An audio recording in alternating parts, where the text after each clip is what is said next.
Transistor এটা পূর্ব যে যন্ত্রটি ছিল তার নাম ছিল হলো ট্রায়োড। ডায়োডের পূর্বে যে যন্ত্রটি ছিল তার নাম হলো তোমার ডায়োড আর কি। তো যাই হোক, আমার এই ট্রায়োড ভালভ এটি কি আসলে? মানে স্যার ট্রায়োডের আগে ছিল ডায়োড। হ্যাঁ, আচ্ছা, হ্যাঁ। এখন ওই এই ট্রিপল যে বিষয়টি ব্যবহার করা হচ্ছে হুম। সেটার একটা মানে আমার যতটুকু আমি এটা দেখেছি ওর গঠনটাতে, সেখানে এরকম একটা ইয়ে আছে, এরকম একটা ভিত্তি, সেই ভিত্তিতে তোমার পা আছে এরকম তিনটা, হুম। তিনটা পা। তো এর মধ্যে তোমার একটা আছে ইমিটার,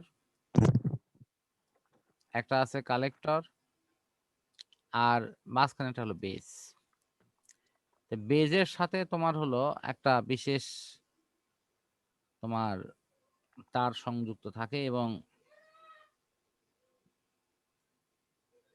এই বেসটাতে একটা নির্দিষ্ট ভোল্টেজ দেয়া থাকে।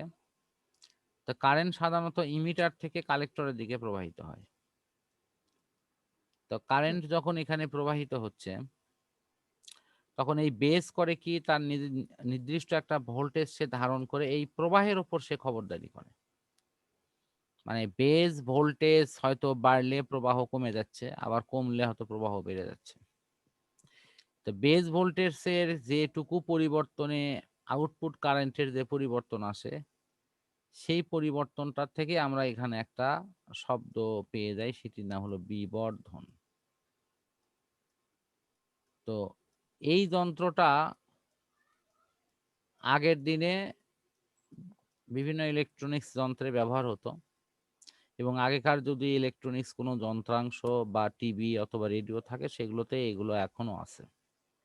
এগুলো এই যে এই ফিলামেন্ট অংশটাকে তাপ মানে ব্যাটারির মাধ্যমে উষ্ণ করে তা সেখান থেকে উষ্ণই নির্গমন প্রক্রিয়ায় ইলেকট্রন নিঃসরণ করে তারা কিন্তু এই কাজটি সম্পূর্ণ করে। এটি অনেক ব্যয়বহুল এবং ব্যাটারি অনেক খরচ হয় এগুলোতে। পরবর্তীতে এর উন্নত সংস্করণ হিসেবে এই যে পিএন জাংশনটা যে আসলো, এই পিএন জাংশনটাকে তখন একটু পরিবর্তন করা হয়। সে পরিবর্তনটা কি রকম? এটা হলো তোমার পি টাইপ এবং এন টাইপের মাঝখানে আরেকটা খুবই হালকা লেয়ারের একটা অংশ দিয়ে দেওয়া হয়। তো এটাকে দুইভাবে নামকরণ করা হয়। একটা হলো পি এন পি, তার মানে দুই পাশে পি একটা, টাইপ, হ্যাঁ। দুই পাশে পি টাইপ, এখানেও পি টাইপ,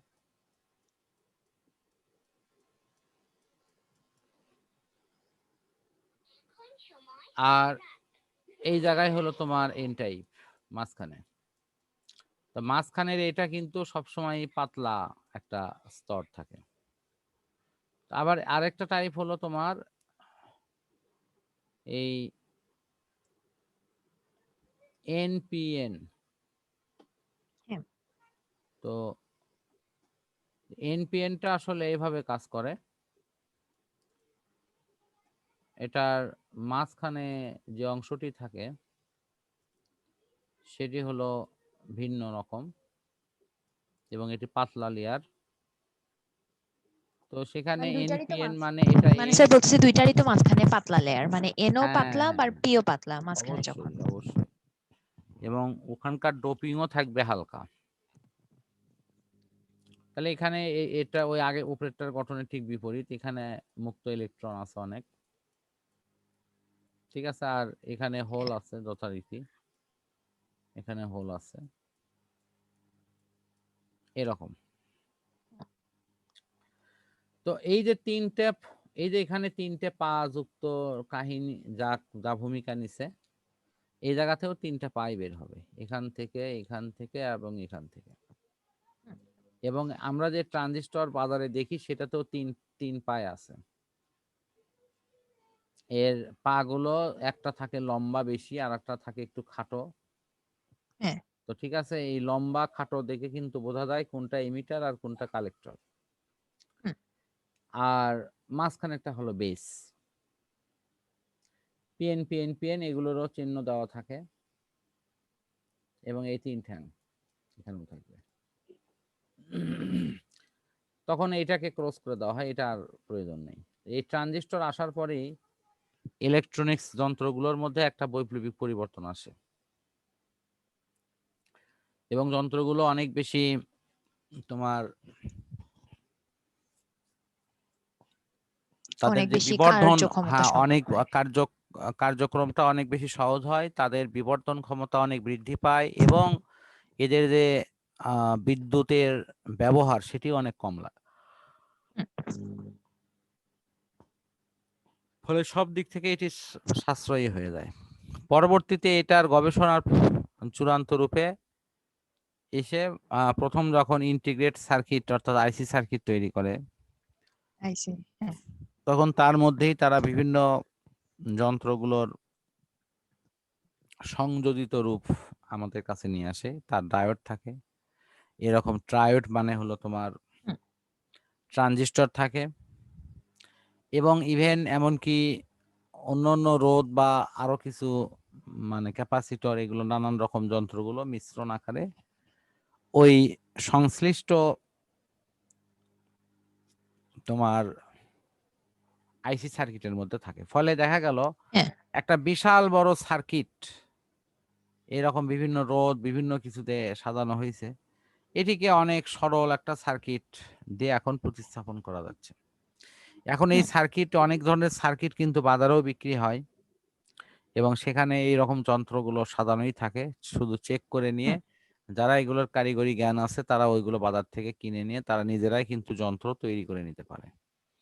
এবং তৈরি করতে গেলে দেখা যায় যে একটা টিভি আমরা কোম্পানি থেকে নিচ্ছি হলো হয়তো 15,000 টাকা দেয়, কিন্তু সেটি হয়তো দেখা যাচ্ছে মাত্র 5-7 হাজার টাকা হলেই এটি অতি সহজেই তৈরি করা সম্ভব হচ্ছে। তো এখন এটা কিন্তু ওই মুশকিলটা হলো যে ওই দক্ষতাটা আমাদের হয়তো নিজেদের অর্জন হবে না।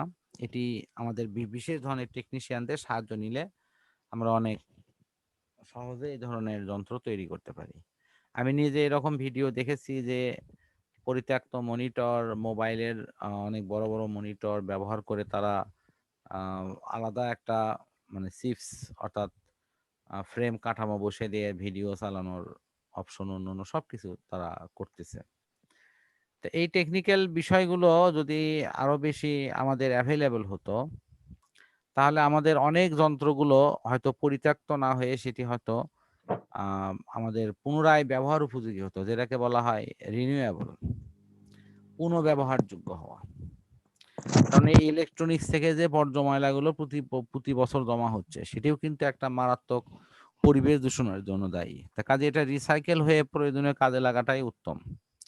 তবে এখানে একটা বিষয় আমাদের মনে রাখা দরকার যে অনেক দামি তোমার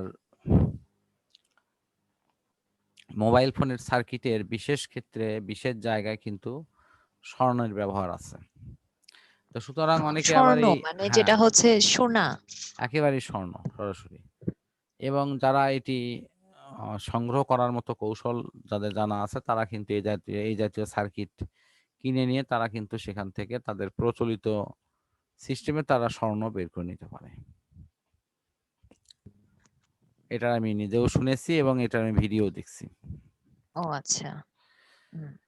তো যাক, আমরা যে এই যে ট্রানজিস্টরটি দেখতেছি, এই ট্রানজিস্টরের মূল যে সংক্ষিপ্ত গঠন সেটি এটি যে পিএনপি অথবা এনপিএন। তারপরে এর ক্রিয়ানীতি বা অন্য কিছু নিয়ে আমরা ইনশাল্লাহ পরে কথা বলবো।